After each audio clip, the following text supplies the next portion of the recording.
Angela, your reaction to winning this award?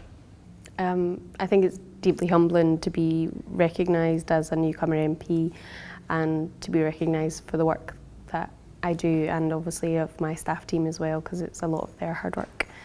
But yeah, it's very nice, thank you. You work in quite controversial areas. Do you think that that has played a factor, that young people respond to the kind of work that you do because it's at the centre of their lives? I think for me, I grew up in the area of Hamilton, which is the area I'm proud to represent, and I think it is important that young people can see a representative who comes from a similar background to them, from a working class background,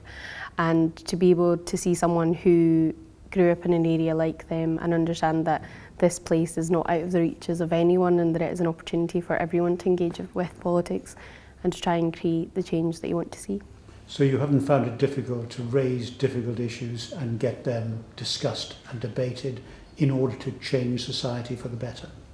No, I think if you're a parliamentarian, you have to be fearless with your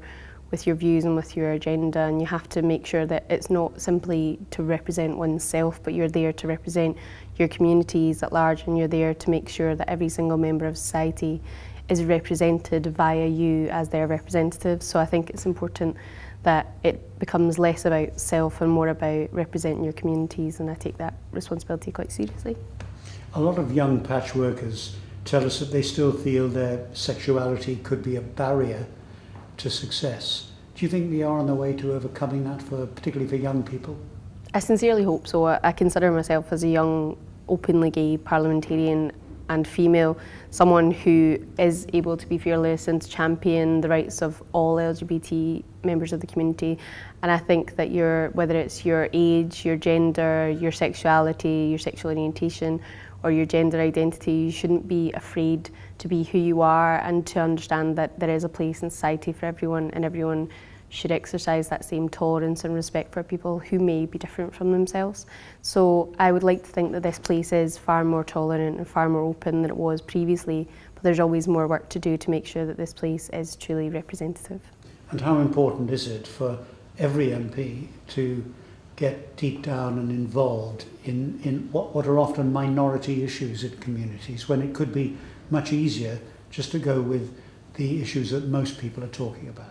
I think it's always easier in politics to go with what the popular consensus is and what the view of the majority is. And I think it's often harder to challenge or to be a champion for those who feel the most marginalised or those who feel on the sidelines of society. I personally believe that it's the role of this place and of all parliamentarians to be representative of their communities, and especially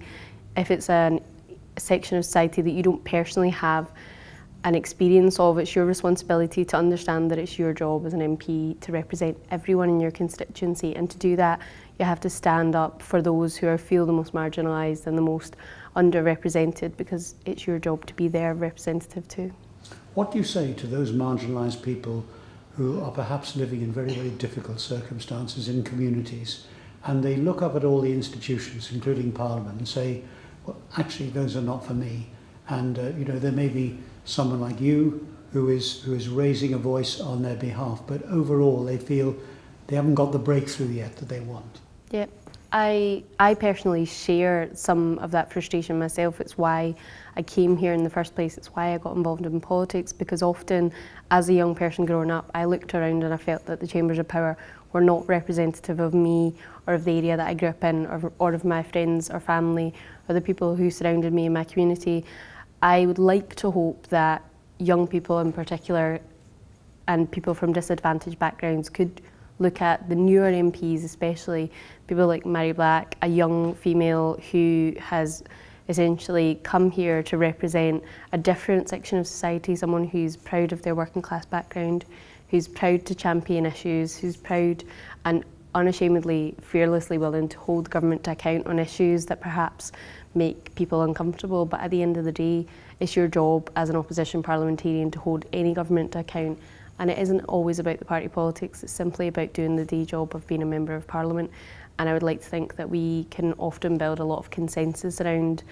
those who feel the hardest to reach and the most marginalised, because it is our job to make sure that we represent every single section of society And to do that, you've got to talk about the tough subjects.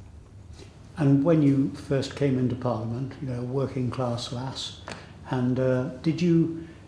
come in on tiptoe feeling a bit shy, or did you gallop in on your white charger? I think we probably came in with a degree of excitement because in 2015 the SNP came in such large numbers. We took obviously 56 of 59 seats, so there was a sense of camaraderie and that sense of a large group of people coming down to represent Scotland. However, I do think that you can easily walk around this building and see the sense of history and tradition and some of the more archaic practices and conventions, and feel quite intimidated by the fact that it isn't necessarily representative of the man or woman on the street in 2017.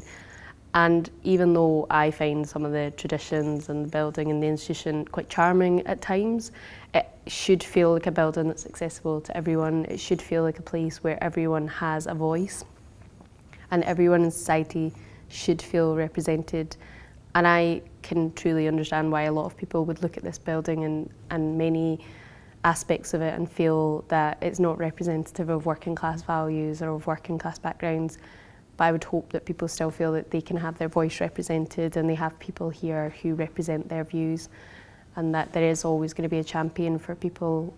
of whatever background, whatever race, whatever religion, whatever sexuality, whatever socioeconomic background, because this place should be for everyone, and I would hope that one day it will be truly representative of everyone. So you don't think that anyone thinking of trying to become a patchworker and wanting to get involved with the processes of government, wanting to hear what MPs have to say and get involved in the whole process of Parliament, you wouldn't sort of say to them, just rein back a little bit, you'd say go for it 100%? Absolutely, I would always say go for it 100%, be absolutely fearless and make sure that you are engaging with your MPs, with Parliament, with the decision-making process, because this is an opportunity to have your voice heard. It is an opportunity to make sure that you are represented, and I would 100% say go for it and be fearless and make sure that you have your voices heard.